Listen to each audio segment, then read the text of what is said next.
AI all feels very new and fancy, but actually it's been around for a long time.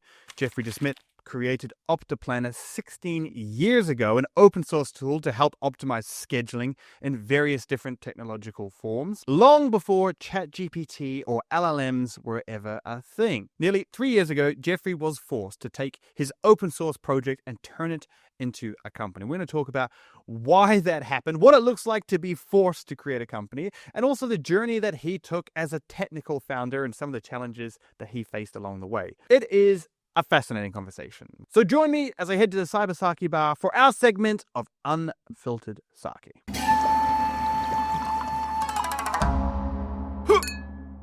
I'm here with a very special guest, Geoffrey De Smet. Geoffrey, thanks so much for joining us. Welcome to the show. Thank you, Mackenzie. I'm really thrilled to have you here because you have a very interesting story. You are the founder of Timefold.ai, and we're going to kind of get into that whole process. But first, we have some sake to enjoy. We've gone with the 0% sakes this time, and the first sake is from the great brewing state of Arkansas in the US, and then we have a second, less traditional sake to try. But let's go for those. Okay. Cheers. I've never drank sake, so it's the best sake I've ever drank. Timefold.ai is all about kind of dealing with very complex schedules, and we'll get into that. But it actually came from an open source project, which is kind of interesting because it's a very different approach than most startups. So I just kind of want to start at the very beginning. Is where did this kind of open source project start with? Did you start with the idea of forming a business, or how did that whole process start? Yeah, so I started it 19 years ago, and originally it wasn't even called OptaPlanner, and these days we call it Timefold Solver, right? That's the new name. But originally 19 years ago, I was working as a researcher. So I graduated 3 years earlier. I did 2 years consulting and being a developer, a Java developer. And I wanted to change the world. And so I went into research because I was going to, invent something that would change the world. And after a while there, I got a little bit jaded because I saw all of the research ending up as papers into these closets, right? And so back then, everything was still printed. So I started doing some open source work in the evenings and in the weekend, mostly for karma reasons, because the worst thing you can do to a builder is, have them build something that nobody will use. So I needed to build something that people would use, right? Now, anyway, at some point, there was this researcher who showed how they solved a nurse rostering problem with tabu search, which is a meta-heuristic, which is an AI algorithm, right? And so what is the use case? You need to assign shifts to nurses, right? For example, an early shift, a late shift, an evening shift. But of course, the nurses have different skills. Not everybody can work on the maternity ward and things like that, right? And so you need to make sure that it fits as well as possible, and that the nurses, when they say, I want to have a day off on a particular day, that they actually get that, right? So really cool presentation. And he was explaining how it took him like a month to do the algorithms part and 6 months to do the scoring part, like figuring out, if you have two shifts at the same time, if they block or not, right? And so what happened was that 6 months, I figured, like, why does it take so long? And the real reason was not just because of the complexity of the constraints, like you cannot have two shifts at the same time or somebody cannot do particular skill, but because of the fact that you need to do something called incremental score calculation, which is the ability to say you have a particular solution, you make a small change, and then you recalculate the new score of the new solution, of the new schedule, and check if it's a feasible schedule, if it's a good schedule.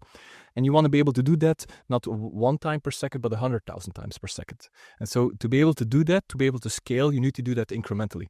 And that took him 6 months to develop. Now, I was looking at that presentation there, and I was looking like, I've seen an open source project that can do this for us. I've seen a rule engine like 6 months ago at this developer conference.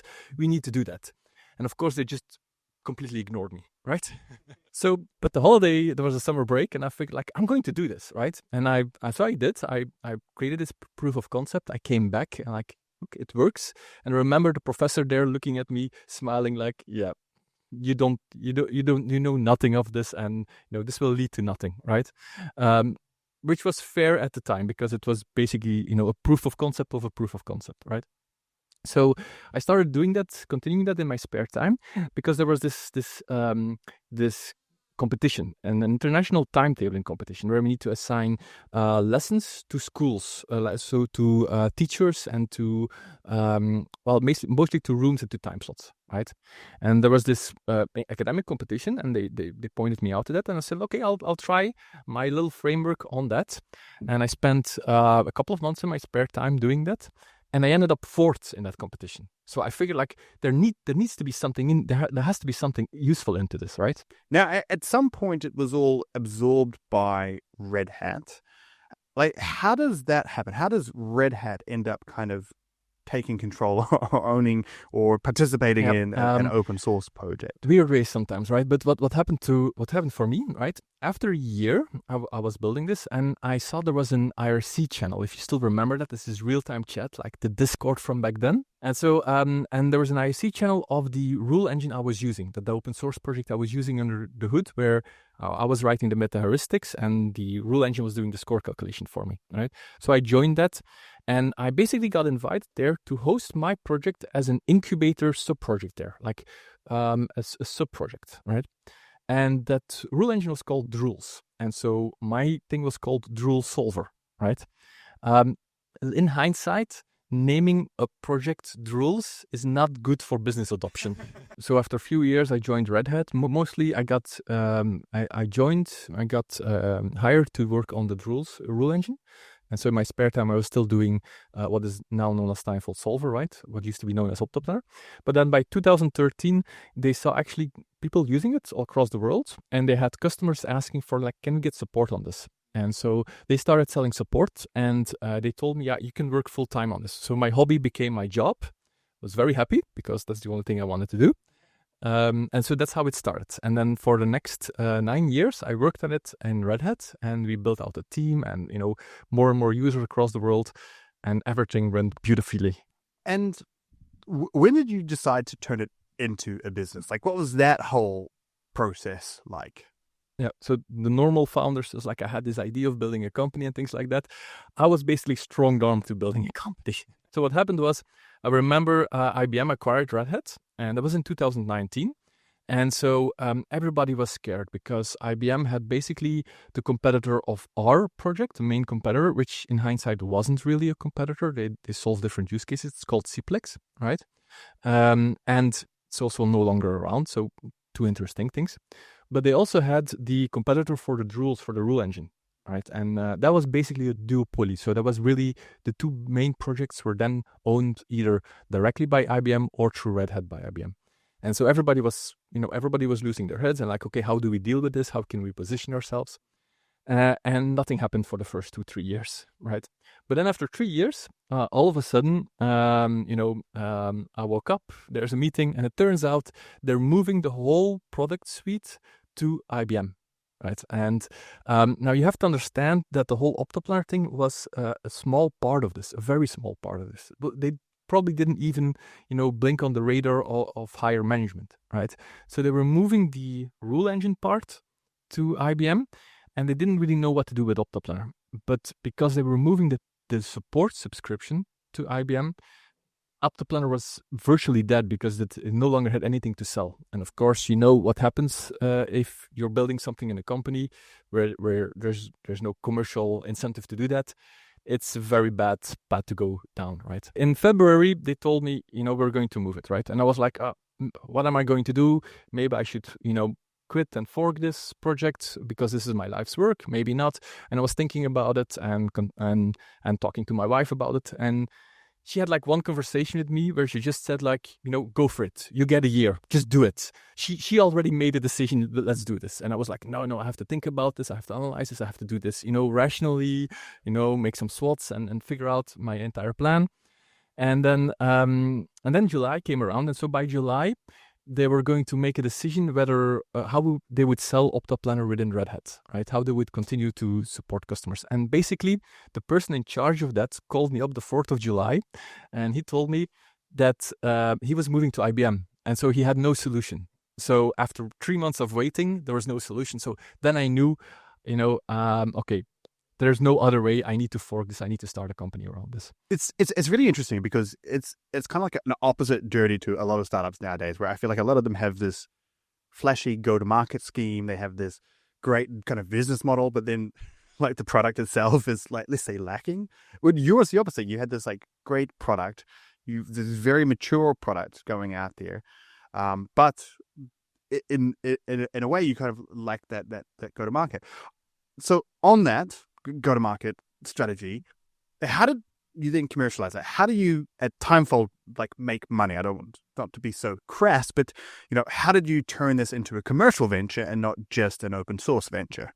No. So originally we thought we'll just do the same thing as Red Hat. We'll just sell support on it, right?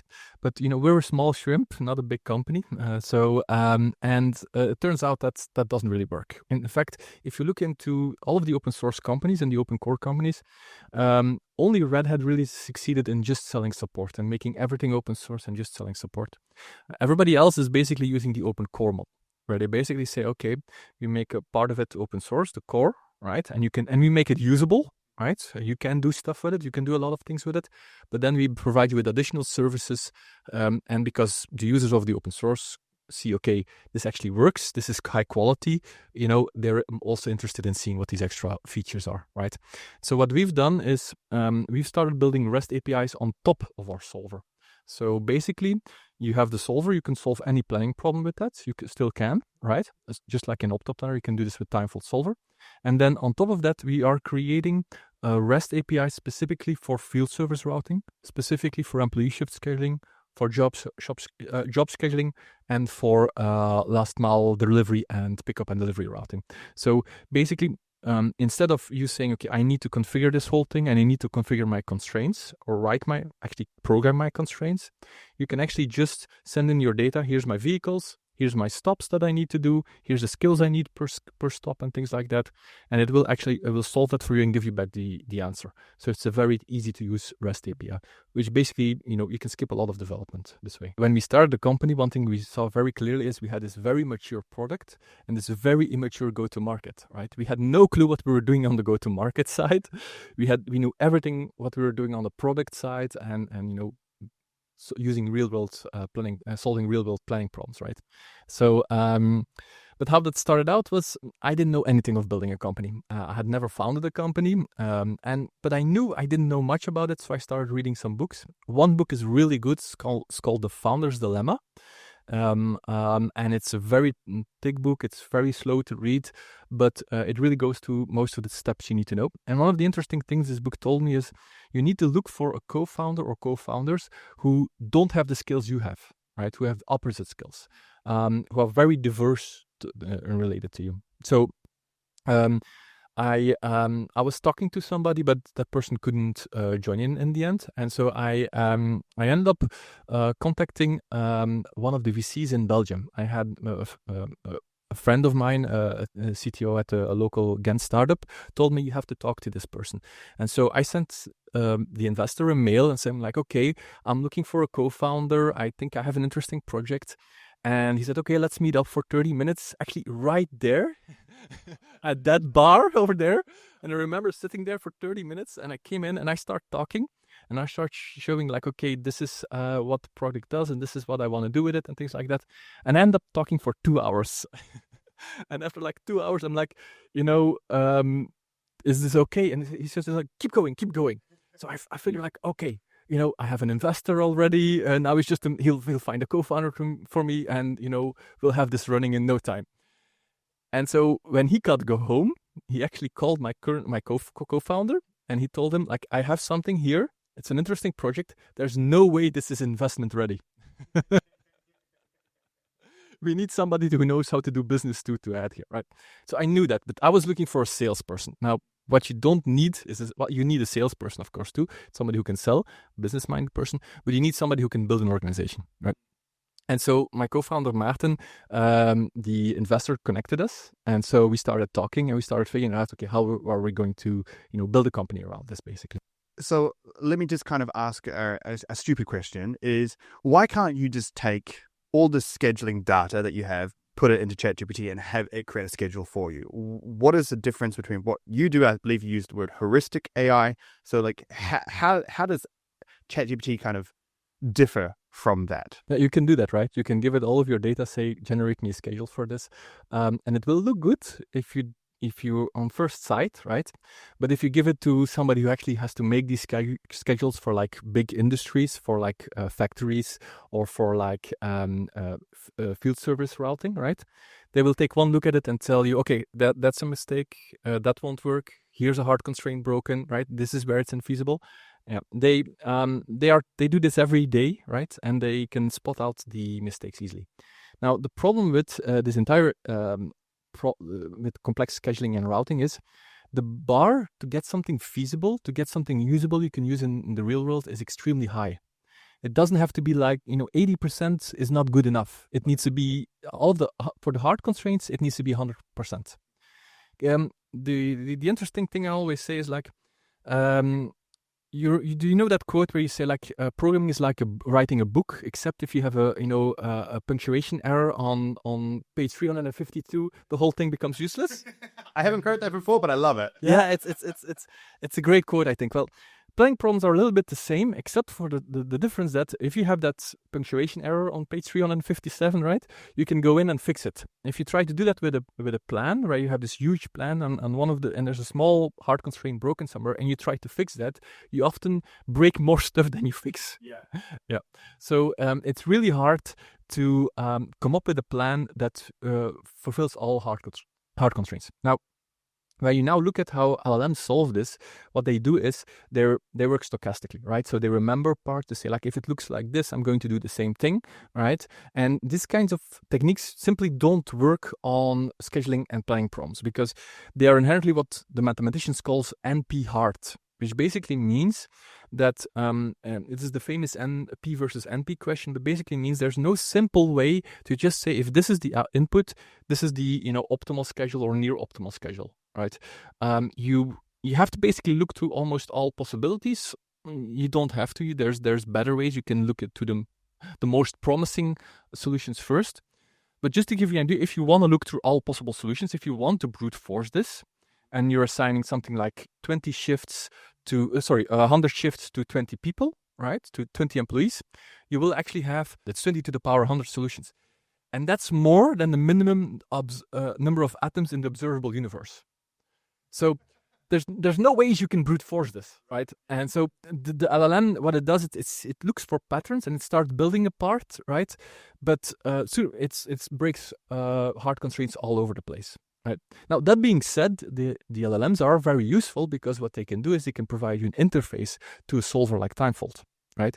And so just like they can provide an interface to a calculator, if you ask it what is 5 plus 7, let's hope it doesn't try to solve it itself. What it does, it gives to a calculator 5 plus 7 is. It's interesting the way that you describe it, because you're really describing it as building this specific model, this heuristic AI model, right? But it's quite different to, I think, how a lot of us kind of are experiencing AI when you have these like gigantic AI models that do everything. Now, they do everything kind of poorly, but they do everything. So it's not machine learning. You don't train it. There's now a few techniques where you can say, I'm going to use a little bit of machine learning in there, similar like how they did for AlphaGo, right? Where they solve the Go thing with traditional algorithms, but at the leaf parts they interject and put some machine learning.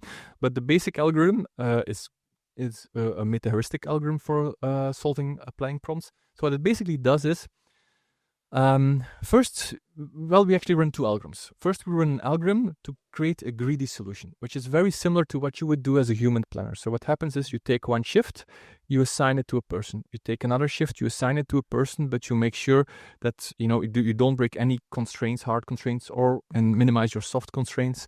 You find the best possible spot for that shift. And you do it one at a time, one shift at a time.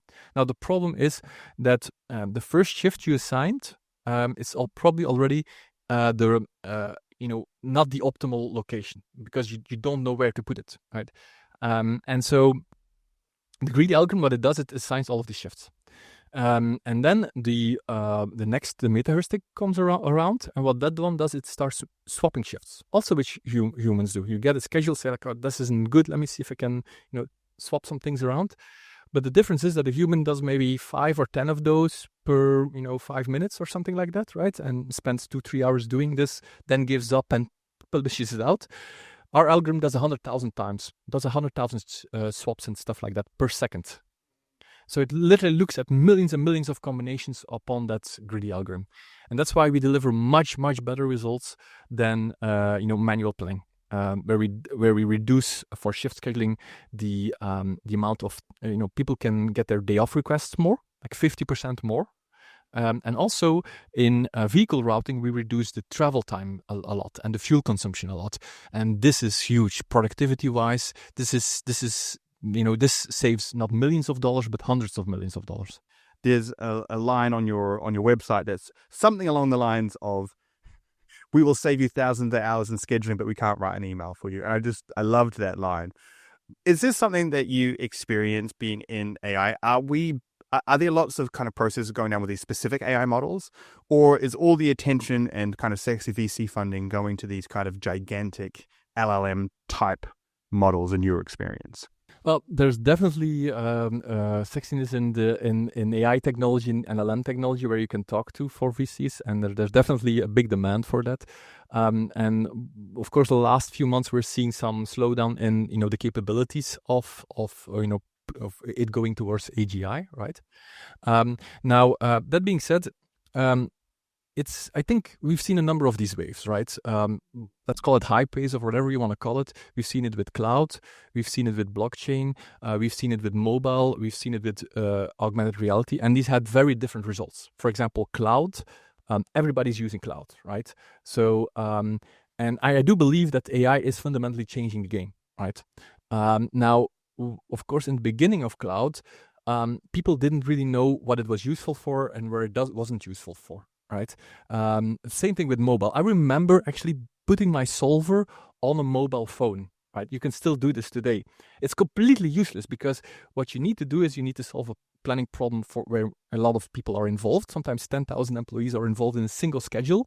Why would you want to do that on somebody's phone? Right. You need to bring all the data together, right? And you cannot distribute across the phones, right? So it's completely useless, right? But still, everybody was saying, "Oh, mobile is the big thing, right?" So we got like, okay, build something for mobile. We've spent the Red Hat a lot of resources on trying to do something with edge computing around OptaPlanner, Timefold. It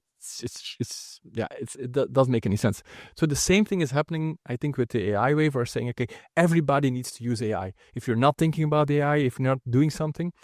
And what we're seeing right now is basically we're seeing the good and the bad use cases being separated from each other. Take the note takers; those are brilliant, right? Those just work. Take of ways of interacting with something complex, right? Like when you talk natural language and you get something back from the system. That's quite useful, right? So we're actually envisioning a way where you can, with an LLM, talk to your schedule, where Timefold is then solving the schedule for you and then making your adjustments for you. So it's just a better interface, right? So there's definitely use there. However, will it solve your planning problem and generates all of your, all the things you might want to have in your planning problem for you? I'm skeptical. I want to double tap on something that you said just there, because I want to also kind of understand some of the business behind this. Is you mentioned in there the thousands of hours that you can save during this. Now, I'm going to use an example that you've already given in here. It's that you have 20 people and 100 schedules. What would that take to do that manually, and the kind of the issues there? And what would it take with Timefold to actually do that with Timefold and the kind of time saving difference there? So first of all, how long does it do it if you do it manually? So I've talked to head nurses in hospitals and things like that. And a head nurse who has a department of 40 people once told me every Tuesday afternoon, he's making the entire schedule. That's his Tuesday afternoon. And at the end of the afternoon, he's happy if he has a feasible schedule. So feasible means that, nobody has to work 2 shifts at the same time. Everybody has enough time between 2 shifts. Taking care of things like, Anne wants a day off on Wednesday afternoon. That's really just a secondary nice to have concern that they might or might not look at. If it's feasible at the end, they push it out. So what we do is we solve the same schedule in minutes, 2 minutes, 3 minutes, right? And we actually take into account also those day off preferences. And we do a much better job of that, simply because we can do the same job much, much faster. So you might wonder, right, okay, if this is such a great technology, right, that saves planners hours and then also delivers much better schedules, which in some cases, not for shift scheduling, but for like vehicle routing, literally save millions of hours of production usage, right? Why isn't everybody using it? And again, it's that high bar, right? You talked about it in AI too. Like I guess Aikido has the same problem, right? It's not just having a schedule that's 80% good is not good enough. It's 100% useless. If you break one hard constraint, if you tell one person to be at two places at the same time, your schedule is useless, right? And so, and then if you try to fix that, the whole thing breaks apart. And so that's why this technology existed for almost 30 years now. The research discipline since the Second World War, and yet we still see that in practice, most people are still making plans manually or in Excel. And so that's the big thing for us. How can we make it easy for them to consume our software and make these plannings better, basically? How can we free the world of wasteful scheduling, as you said? Well, we are coming to the end here, but we do like to play a game called Would You Rather on this show. Before we do that, we have one more sake to try. Now, the last sake was kind of a traditional sake in terms of its brewing techniques. This one is definitely not. It is still sake, but it's kind of infused with different things. It's quite interesting. 0% again. So let's try that. Cheers. Thank you. Cheers. Yeah, it's good. It's strong. I like it.